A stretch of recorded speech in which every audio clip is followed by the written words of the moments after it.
Hello, everyone, and welcome to our training, Migrate and Modernize Your Data to Unlock Agency Potential. My name is Emily Jarvis, and I'm the Senior Manager for Events here at GovLoop. And today I have the added pleasure of also being your moderator, so thanks so much for joining me.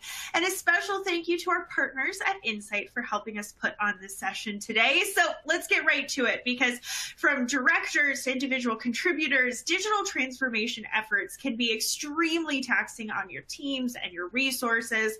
Often unknown dependencies and technical incompatibilities are revealed, leading to delays and disruptions and downtimes. These things happen, right? And for many government agencies, the idea of migrating to the cloud feels like moving difficult, time-consuming, and sometimes even tedious. But here's the thing, it doesn't have to. And today we're going to hear from an expert as they talk through how to drive cloud transformation efforts with minimal disruptions, making your cloud transformation journey as smooth as it possibly can be. But before we get to that wonderful content, we got a few housekeeping items to go over. First, if you're on Twitter, share alongside us using the hashtag GLTrain. We also have some great resources for you to download from the console, so make sure you check those out. You don't want to miss out on a single learning opportunity. You can also access the closed captioning feature on the bottom right-hand side of the media player. That's where our faces are showing up right now if you need that accessibility.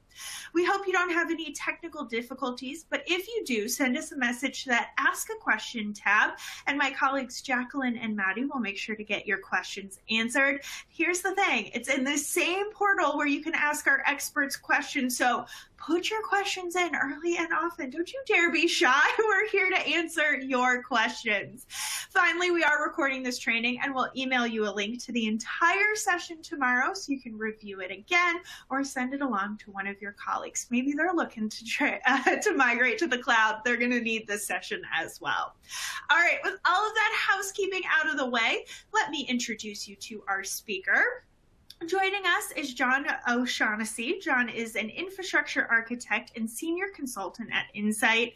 There, John helps clients design, build, and maintain diverse and cost-effective cloud, network, and data center environments. With nearly 25 years in IT services, he has proven experience engaging with a wide variety of clients at business and IT organization levels and leading technical teams through flawless, love that, flawless services delivery. Thanks, John, so much for being here with us today. And with that, I am going to turn the reins over to you. All right. Thanks a lot, Emily. Thanks for that glowing introduction. I hope that I can perform as flawlessly today as we try to do with our customer and our network migrations. So again, it's a broad topic. It can be a really scary topic, but the idea is let's talk about it like a personal move, because we've all been through this. There's issues of packing boxes. What's going to go where? What do we get rid of? Where's that truck? Who's going to bring pizza? All of the real important things that have to be decided before you get into that new place. So again, we want to really make this as comfortable as we possibly can. So first question, I think it's time for that, Emily, if you can throw that one out there. How many times have you been involved in moving your home? Ooh, this is a good question, John.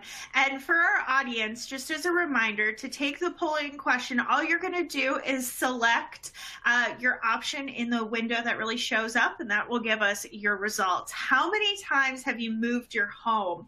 See, this is a tricky one, because am I counting when I was a little kid and I had no option in this, or am I talking from an adult? But I will go from my adult perspective, and I will say I have moved 2 to 4 times, which is 1 to 3 times too many, in my opinion.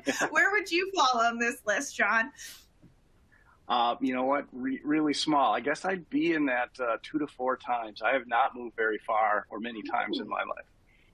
Wow, that is good. All right, I'm going to give our audience a few more seconds. I think about half of you have already taken the poll. So if you haven't yet selected, well, put your selections in. I'll give you about 10 more seconds to do that, and then we'll show the results. be a I can whole tell you, though, the spectacular. next move is the one I'm most afraid of. There's a lot more Ooh. stuff than the last time I moved. How long have you been in this house?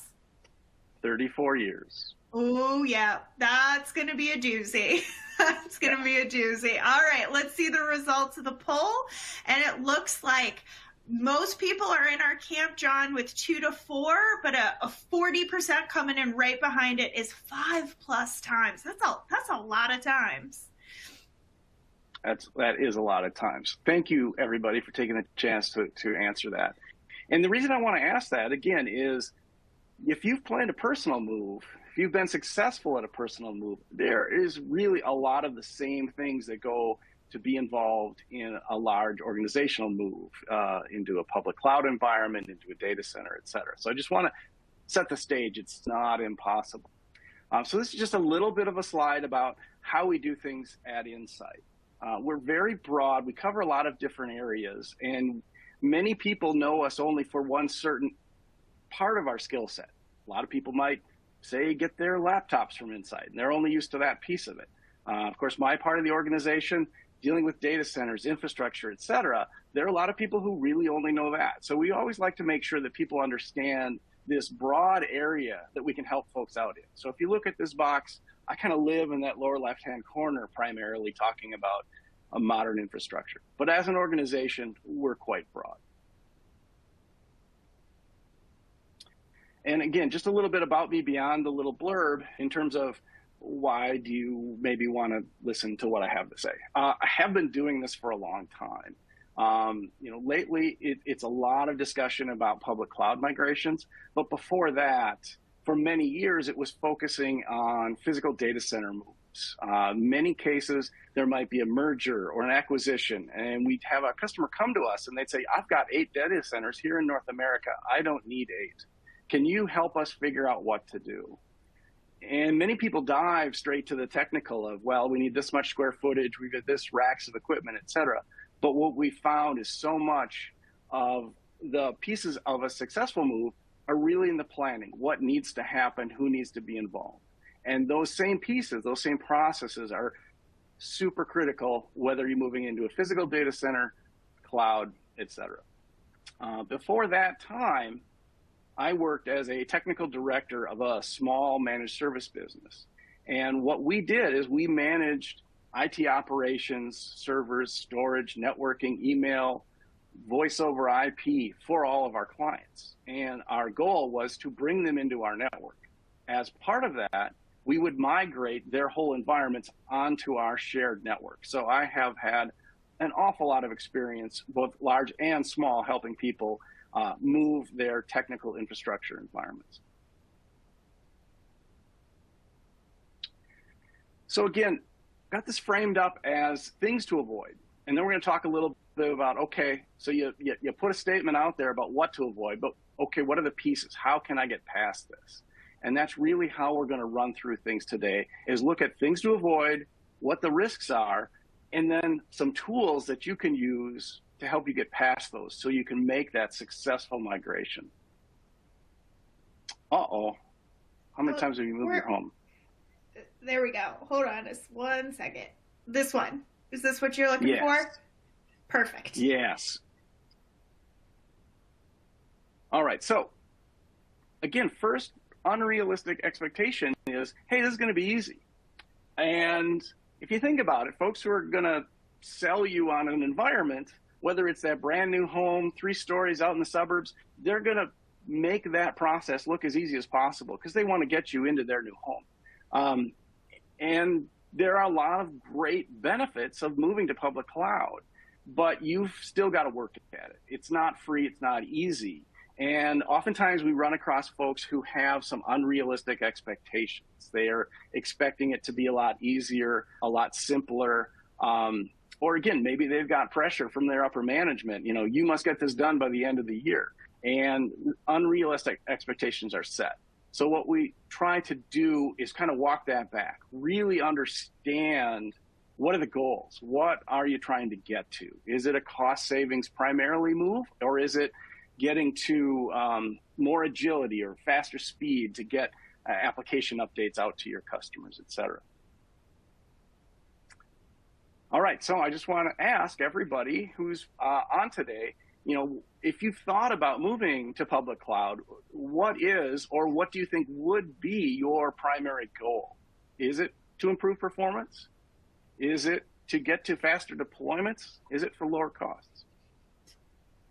Awesome. And we'll give folks a few seconds here to answer that. And while they do, John, your first kind of mistake was setting unrealistic expectations. That one just resonates with me so much because we've been doing so many of these trainings and we keep getting question after question from folks being like, I have one idea, my upper management has a different idea of what this process is going to be. And the tech folks who are actually doing it are in a different world. How do you get those expectations aligned as you best can?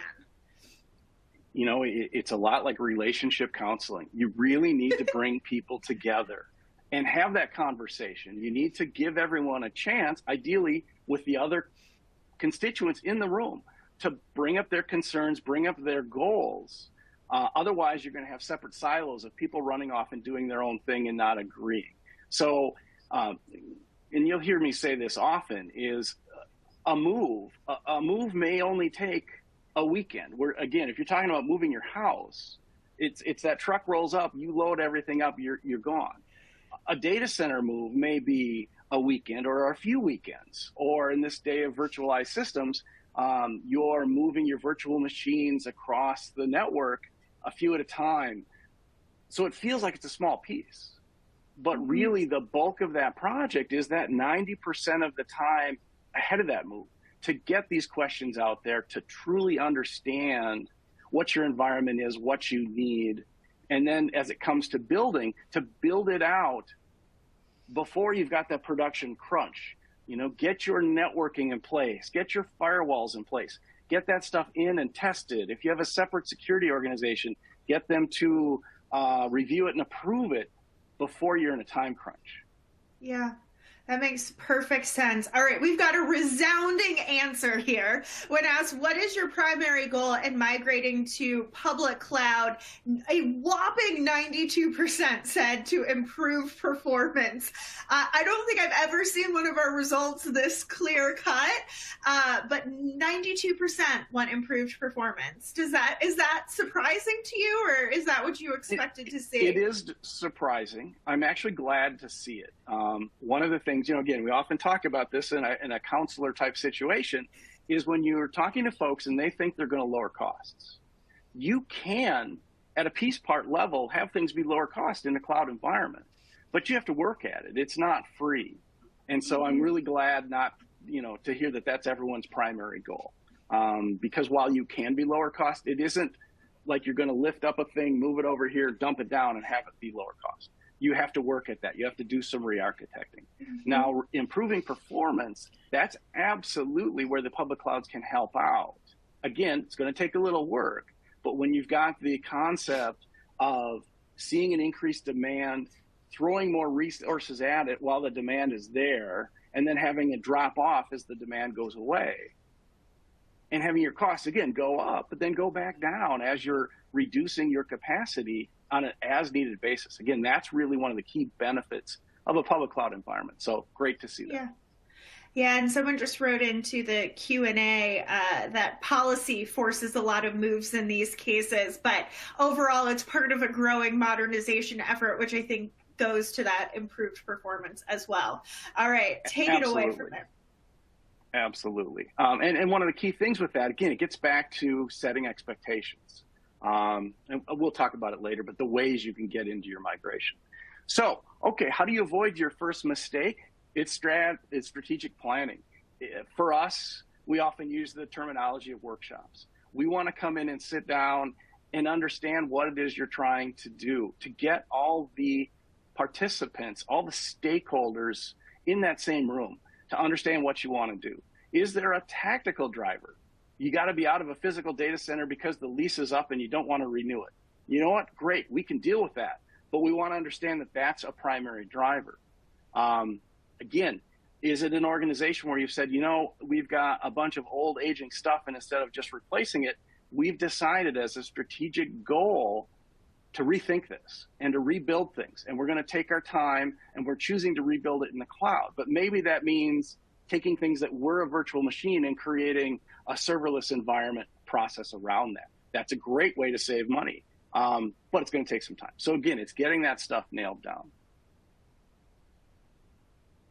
And again, this is a key thing to throw out there, and just accept that cloud is complicated. The features that the public cloud providers give you are fantastic, but there's a lot of them. I mean, you've got a lot of material to understand, and you have to look at it and figure out, how do I want to best take advantage of what they offer?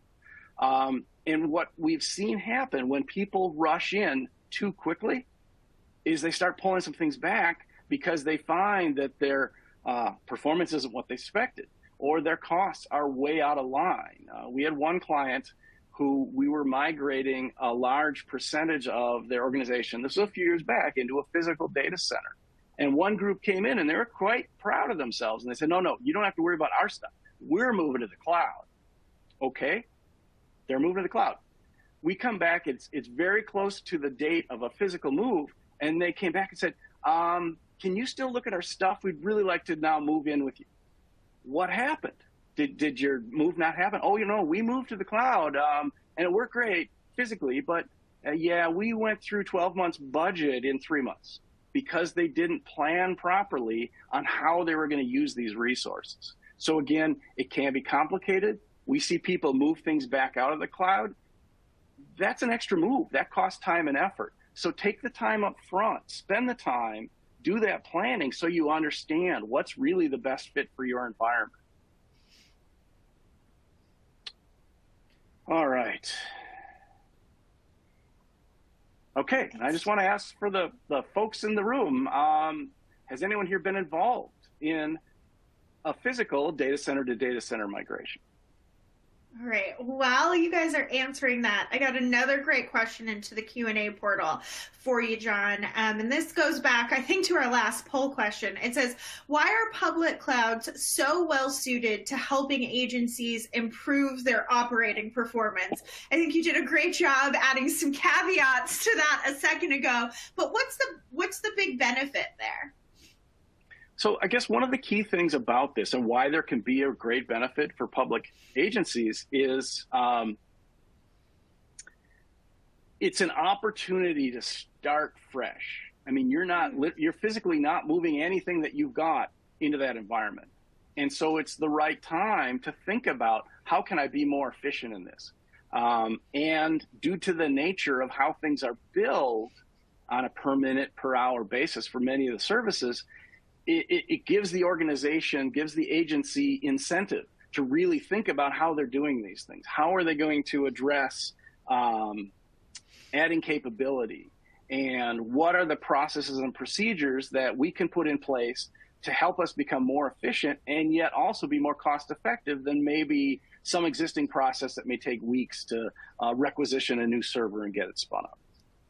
So just to make sure I got what you're saying, and to go back to your house moving analogy, this would be basically clearing out all of the stuff that you don't want to take to your new house and making sure, that the information and the couches and things that you're taking to your new house is what you actually want there, and not you're just taking everything from house A to house B. Is that right? Correct. It's you're almost forced to have that opportunity to start fresh. Now, your applications are probably not going to start fresh, but the infrastructure will be different. It'll be in the cloud, and hopefully you can look at, and we'll see some examples of, how can you move in ways that make the most sense and start fresh and take the things where you're going to get the biggest benefit. All right. Looks like 82% of folks haven't been in a data center to data center migration, but a solid 18% have, which is a decent chunk. It is. And this is one of the interesting things about, frankly, why I like what I do. We specialize, my part of Insight, in doing these assessments and migrations. And you get good at it over time. And again, not so much physical data center moves, but I love this example of, if you're moving a 42U rack, is it going to fit in the elevator to get out of the building? If you don't have that stuff figured out ahead of time, That's a problem when you've got trucks and all the people with the trucks and everybody lined up to do their job if you didn't figure that stuff out. And I wouldn't expect anyone who runs an IT organization to know those things, because you don't run a data center move all the time. But in this situation, because it's something we do a lot, we can think about those things. We can get them in our methodology. All right. I need to talk about our second mistake. Failure to prioritize key workloads. Talked a little bit earlier about, is there some driver? Or is someone saying, we've got to do all this, we got to do it right now? And the big concern there is not taking the time to understand what you've got and what's the most important, where's it going to fit? So we have various processes we run through, and one of the key ones is we call it a workload alignment or workload assessment. We talk with you to figure out what you've got in your environment. What applications do you run? Which ones are key to your business? Who are the key users for these applications? Do these applications rely on things outside of themselves? So for example, most applications don't live on an island. They may get data in and they may send it off to another application. Does that happen once a day? Does it happen every 3 minutes? The answers to those questions really drive how you're going to do your migration. And those are the cases where you can finish a migration if you don't do the planning, and it may function, but if you don't get those figured out properly, it's not going to work very well. So we spend a lot of time on that. And many people looking at cloud migrations will have seen this. It's talking about the 6 R's. Different ways you can look at your workloads to assess them and say, here's a thing, I'm going to hold it up. You know what? This is going to stay right where it is on premise. Maybe it's a mainframe and we're not going to move our mainframe. Okay, fine. Oh, here's a bunch of systems. We can retire these. Those are the best because those are things that come right off your list. You don't have to worry about them. And you know what? Sometimes they're things that have been sitting there and you just haven't turned them off yet because somebody in some small accounting group says, oh, once a year I need to turn that thing on and look at the data. Well, let's make a decision once and for all and not move that thing forward. And then you get the more complicated things regarding, is it going to be rehosting? Basically, take what you've got, move it in a new environment. Are we going to re-platform? Are we going to really go whole hog and re-architect this thing? Maybe take it from an on-premise Microsoft SQL database and start using platform as a service, say Aurora database services instead. So there's a whole set of things you want to talk through, and they don't all happen overnight. So that's where the planning comes in. And this is one of my favorite slides. I call it the funnel slide because you get all these applications, you slice them, you dice them. Of course, they're not usually in a pretty funnel. They're in a spreadsheet, but you slice and dice them. And at the end of the day, it's like sieving for gold. And you figure out what falls to the bottom and where do things sit. And so you'll see at the end of the day, you come up with, we've figured out what's going to be retired. We figured out what's going to be retained. The bigger chunk, of course, we're going to move. And then you want to think about what's easy to move, what's difficult to move. Let's say you have a pretty modern application. It's web-based. That's probably a really easy thing to move. Okay, that goes in the easy pile. Then you may have another thing where you say, you know what, this maybe isn't so easy to move, but it's on equipment that's about to die, and we don't want to replace that equipment. Okay, maybe we put that in the first to move, at least first to start working on to move. Again, so this is why it's very important to figure out how to slice and dice this. And then, of course, as I said before, you have to tie it back to what do these things tie to, and how do you tie those things together?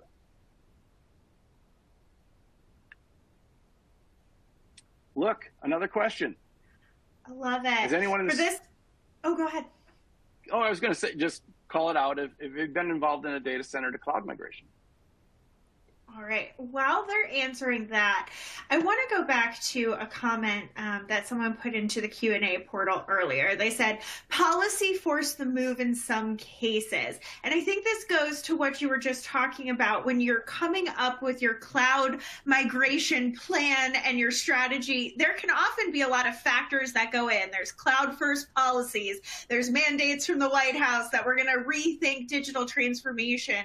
How do you kind of put those mandates, those kind of forward-thinking thoughts in context with sort of the reality of your own network to do what you're just saying to do is really prioritize what should move and how it should move?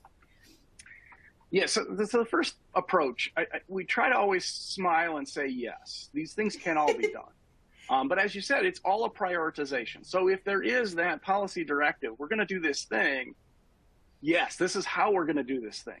And it may be that the reality comes in that it can't all move as fast as somebody wants to, et cetera.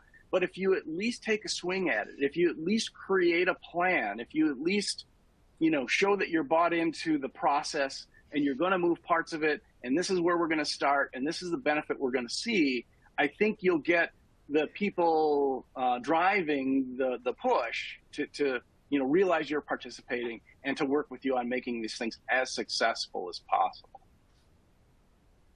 Definitely. All right, let's go ahead and get the results of the poll. And it looks like roughly a similar breakdown to what we saw before. Slightly more people saying no, they haven't been involved in this yet, but roughly the same breakdown as we saw with data center to data center. That's interesting. And again, the things that would come in with a cloud migration that are different than a physical data center is you're going to start breaking up some of the operational responsibilities. And the cloud providers will pick up some of that. And that sounds great, and it can be great, but let's say you've got processes in your organization. You've got a help desk function. You've got trouble ticketing. How do you integrate that with the cloud providers? That's a thing you're going to have to think about. And again, you want to think about it and test it and build the new processes before you get to cutover weekend. Workload dependencies. So we've talked a little bit about this. And again, this is so key because we've had situations where things get moved over and through the initial checklist, it looks like it was a great and successful migration. But then 5 days later, someone says this thing doesn't work quite right. And then you have to go back and you realize, oh, this thing is supposed to be responding in sub-second time frame, and it's no longer because we're still connecting back to your old data center and we didn't build in the appropriate performance. Now we've got to quickly do something on a hurry-up basis. So that's why this is huge. And what do we do to get around that or to learn about that? We have some tools that we use for mapping, and we map our application dependencies. And this may look like a fancy picture or just a mess of strings, depending on what you're seeing out of it. But the concept is there, is almost nothing is an island. And we sit down and we run a tool to figure out what does this box communicate with. But then we follow that up with a human gathering data from other humans. Imagine that, because it's the humans who understand why they have to talk to these other systems. And is this a real and continuing and critical thing? Or is it that's this old thing, we've retired that system, don't worry about it. And these are the pieces that we pull together to help figure out what's the right way to go forward. And just another picture in terms of the tool we use, and this is just a homegrown tool, we call it Snapstart. Very useful, and it's great when you're sitting down with people because, everyone's busy. They may technically own the application. They may have forgotten themselves that it talks to these other systems. So by having these discussions with this data in front of us, we get to better answers and we build a better migration plan. All right. Thinking a cloud move is just about technology. Again, there's a lot of technology here, but I think you've probably already figured out from the way I approach this, technology is just a piece. You've got to figure out the change to your processes. You've got to figure out cultural change. What's going to happen to whether it's the IT people, and frankly, there's fear. Is my job going away? Is it changing? What am I going to do? And again, if you can address those things early, you'll get people to be on your side and to work together at this. And so what do we do to help with that? Organizational change management. We've got folks who can work with you to understand how to make these things successful, to work with you to understand within your organization, which techniques are going to get your team aligned with moving forward. Is it, here's a risk. So again, I'm a consultant. People sometimes bring us in, but we always say, don't bring us in to do all the new and exciting stuff. We've got to involve your team if you want your team to continue. So pair us up with them. Or frankly, bring in some other consultants to do maybe the older, boring stuff.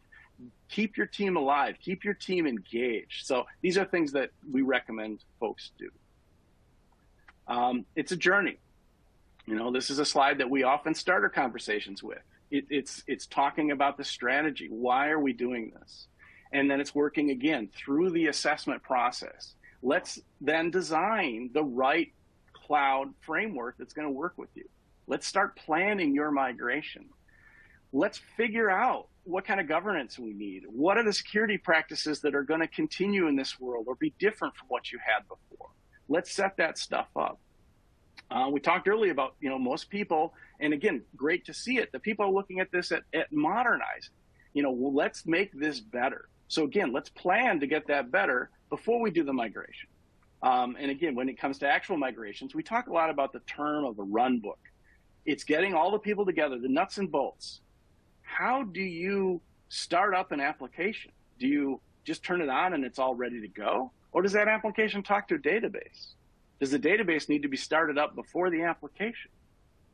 Does all the networking infrastructure need to be up and running before any of those pieces happen? So it's getting that roadmap put together and then tested, and all the teams are ready to go. So when it comes time for an actual migration, we have a clean process to shut things down in order, things get migrated, and we have a clean process to start things back up. It sounds simple, but it takes time. Buy-in, stakeholders. Again, it's a repeated message, but it's getting everyone to work together on these things. One of the biggest stories I've got here is we were hired by an organization, by their infrastructure team. And we had a big kickoff meeting, and the VP of infrastructure was there, and they were all so excited about these big migrations coming up. And we talked about our application-based process. This was not a surprise. And I look around the room, I said, okay, so who are the application owners out here? Silence. Come to find out, they never talked to the application teams, the management, that part of the organization. So this process, which was going to be about a 6-month process, became a 12-month process, with the first 4.5 months sweet talking the application teams to participate, because they had their own things to do. They had their own application upgrades. And again, so it's so important to get everyone to play well together. And when it talks about applications and we talk about systems, the question comes up is, what kind of environment are you going to build? Are we going to make it better? And so one of the questions we ask is, do you have formal, defined service level objectives or service level agreements with your users for how you run and support your environment? Yeah, I think this is so critical, because when we talk about cloud migrations or migrations of any kind, I think we often undersell the importance of what you were just talking about, getting buy-in and the cultural piece that has to go into this, because without that, technology is just technology and it's running over here in the corner. But it's not being as useful as it is. And I think we, a lot of times, just skip over that step and assume that it's going to work well. Any advice for, let's say you were using that example of you were talking to the infrastructure team and none of the application leads were there. Any advice for setting the right expectations so that the right people are in the room?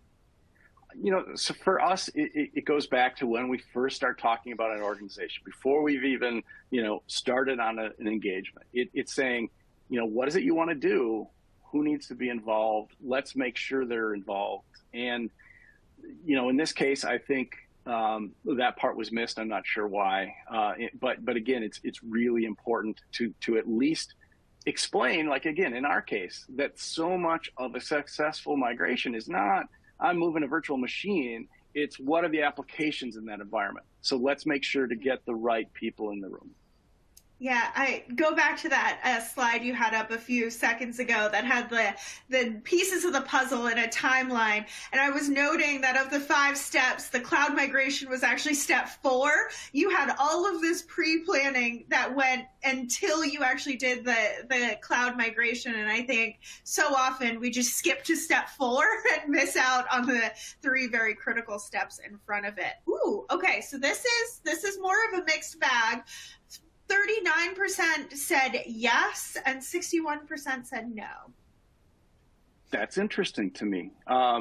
Again, this is important for a lot of reasons. And one of the best reasons to have formal defined objectives, and you notice I said objectives and not just formal, agreements, is, again, it's setting expectations. If this system is down and it's going to be down for more than 30 minutes, what does that do to your organization? What does it do to your processes?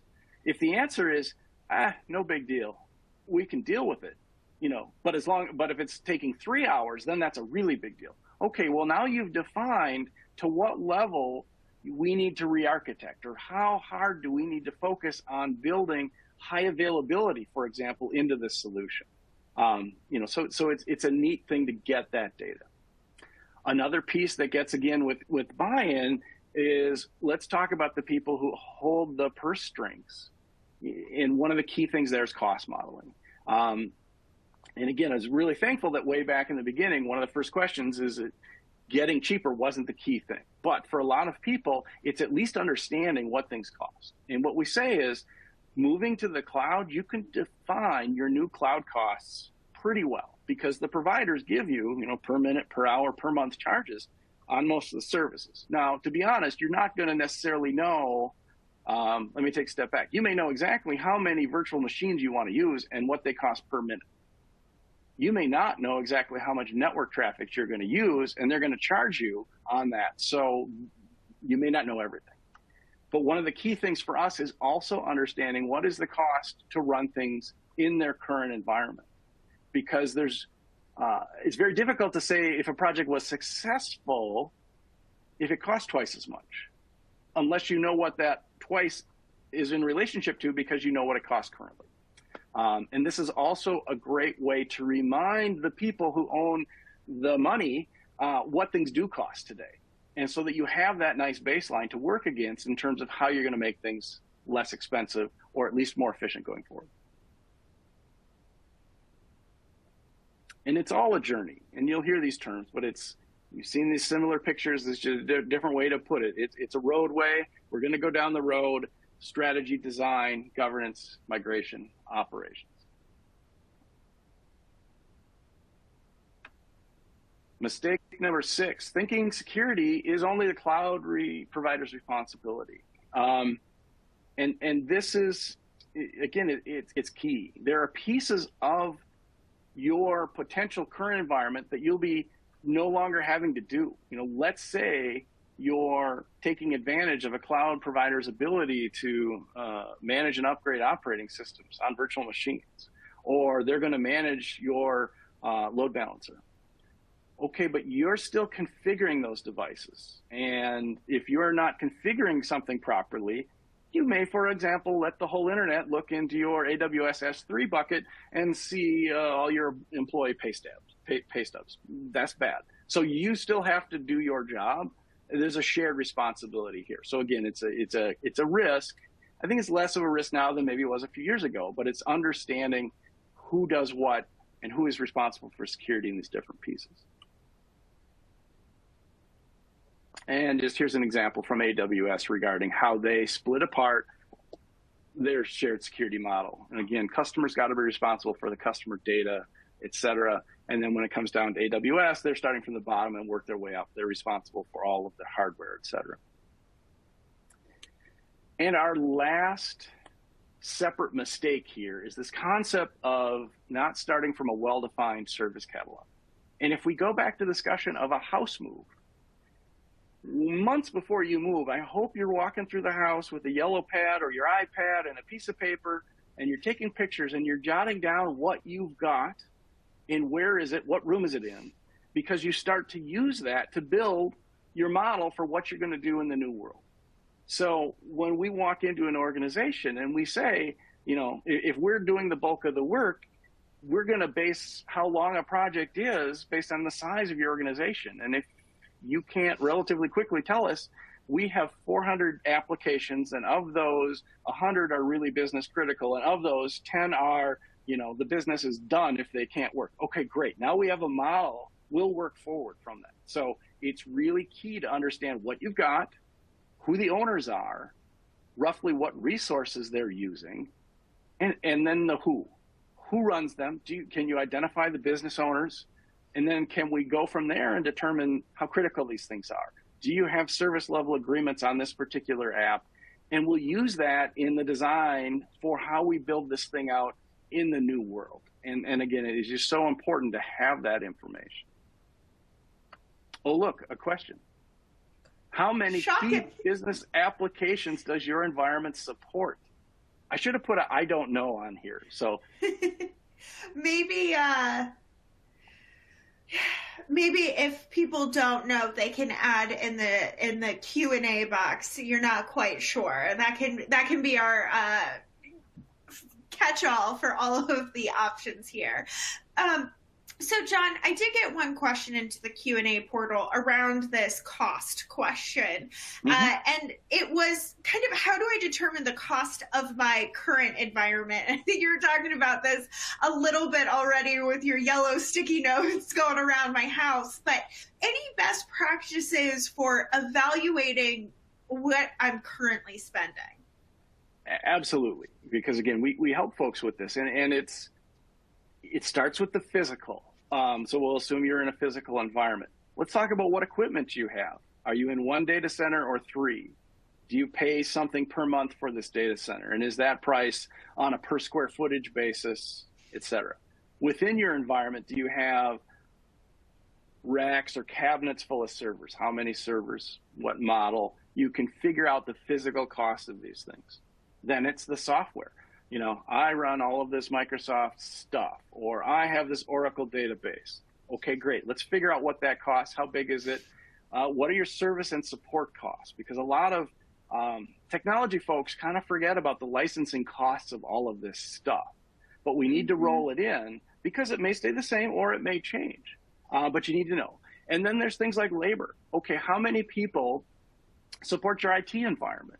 And it's not that it's going to go away, but it may change a little bit. You may have, 5 people whose job it is to watch the hardware in your data center.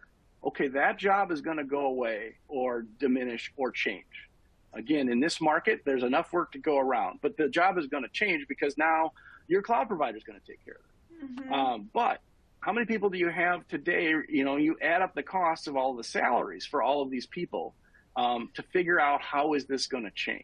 And what we usually see is we'll get a number, and then we build in a cost to do a migration. Is it a year? Is it 3 years? Whatever. And costs to migrate are going to add on top of what you've got. And then there's a period where, again, your snake is eating the mouse, which means you're paying for both. Right. But then the old costs go away. Or start to go away, they diminish, and then you ideally get to a crossover point. Maybe it's 3 years out, maybe it's 5 years out. And from that point on, again, nothing gets cheaper forever. Now, we could argue about if you re-architect, your things could get a lot cheaper, though there's cost to do the re-architecture. But generally speaking, what we see is cloud costs are going up at a slower pace than continuing to own things in your own data center. So those are the things we can put together. It's labor, it's square footage, it's equipment, it's software, and when we do these with clients, if they have a physical data center, we go figure out, oh, you're in, Northern Virginia, power in Northern Virginia is this much per hour. Your systems take this much. Depends on how deep the client wants us to go. All right, we have the results in, but I would say about a third maybe went with I don't know. So we'll add that into our math equation here. And here are the results. And pretty much everyone was either 11 to 20 or 21 plus. So we're talking a lot of applications here. Yep, and this is a huge part of what we do in terms of helping people figure out what they have. Again, back to that funnel, what's going to move when, what's important to move. And, just to, as a side note, outside of a cloud migration, understanding what you've got and how big it is, et cetera, is so useful in other areas. Heaven forbid you get attacked and there's a ransomware situation. Your security folks, when they come in to figure out what's going on, the first thing they're going to ask is, how many systems do you have? How many applications do you have? So it's a really important piece, regardless of if you're doing a migration, to be aware of what you've got. So again, I had mentioned earlier, we get into this process of workload alignment. It's figuring out, what you've got. And you'll see here, this is a summary slide from an engagement with a client where we originally had identified 79 things with the clients. But, some people answered the questionnaire and they used different names for the same application. Okay, so it's really 58. Those ran on 322 virtual servers. Okay, so that's our starting point. And then you'll see on the right-hand side, we did a full analysis of 39. Some we missed some pieces. Generally they couldn't get a hold of the owner, no one figured out, or maybe there were some technical reasons we couldn't gather performance data. So we break these things apart. And then what that gets us down to is, of that original list, 79, we got to 58. We did a detailed analysis, and we said, of that, we think 24 of these key applications are ready to migrate. Some are easier than others, but we at least now have that 24 in that list. And now we're going to start scheduling. We're going to start prioritizing from that list. And then again, there may be a separate process that goes back and says, okay, how do we get back up to the 58 that we started with? Let's determine what that really means. So that's a neat way for us to get down in there. Again, just another picture of how we break these things apart. And then we try to come up with, rough costs to do these things. And really, that's kind of what I wanted to run through is, we did not get you ready to start your migration tomorrow. That's not my goal here today. But it's to really talk about some of the key things that go into this process and to help you think about things to watch out for and ways you can move forward to make this a doable do. And it's really setting those realistic expectations, working with everybody to figure that out. Prioritizing your workloads. And I guess the first thing there is understanding your workloads, but then prioritize them. That's huge. Figuring out those dependencies. If you can determine that you've got 100 things, but you can chunk them all up, and then you move groups of 3 or 4 or 15 at a time, and what they're connected to, that's great. That's going to help you be very successful. As I mentioned, think beyond the technology. There's so much involved on the people side of this and the process side. Gain that buy-in from the stakeholders. Again, everyone, if you can get people to buy in, again, there's bumps in every road, but the more you have buy-in, the less likely someone's going to get really grumpy if something doesn't go quite right. And that's huge. We're all here to make things work. We don't want to have bad days. Security, it's a good opportunity, way back to one of the early points about this is a good chance to modernize. Well, let's modernize and build in security maybe better than we have today and do that from day one. And back, as we finished up, know your existing environment, because you can build a better new environment when you know what you're starting from. And, okay, I am done, but if we have any additional questions, happy to answer what I can. Yeah, so we'll do a few questions here, John, in rapid fire format. First question out of the gate is, are migrations usually run from the infrastructure part of my agency or the application? I know we got to work together, but who's normally leading the charge here? Normally, I've seen these are primarily run from an application organization, and it's usually because they're the ones who are being told they need to lower their costs or they need to physically get out of where they're running their infrastructure. And as I hope is clear, my key thing is, that's great. We'll put your name up as primary sponsor, but we need to pull in your peers on the application side from, if not day one and a half, and make sure they're all aligned. Because again, at the end of the day, no one cares if a box is working. They care about the application, and they don't even really care about the application. They care about the people trying to do the business of the agency. And that's where you really need to pull this back to. Okay, next question for you. How do you determine what dependencies an application has? It goes back to that screen you had with all the strings going in 30,000 different ways. It stresses me out. How do I do that for my applications? All right, and again, it is tricky. It's not easy. But what we do is a couple pieces. We have a tool that we run on your network, and we see what systems you have out there. And the system can determine what communications are going on between different services. And so we catalog that, and that's what creates that beautiful bubble chart. And lines are thicker if there's more communication, thinner if less. But again, that's only a piece of the data. So that'll tell us, oh, here's 6 systems that looks like they're one system, but now we need to go talk to the humans. And the humans hopefully say, yes, that system is our primary customer intake system. But you know what? I know that it also talks to our daily accounting system. Okay, who owns that? That's Judith over here. Let's talk to Judith and see what her systems are. So again, it's not a 100% automated process. It involves both, and it takes some digging. I mean, this is one of the longer parts of the process, is to figure this stuff out. Now, can you do a migration without this? You bet. Is it going to work? Not very likely, not very well. So you really want to take your time to nail this stuff down.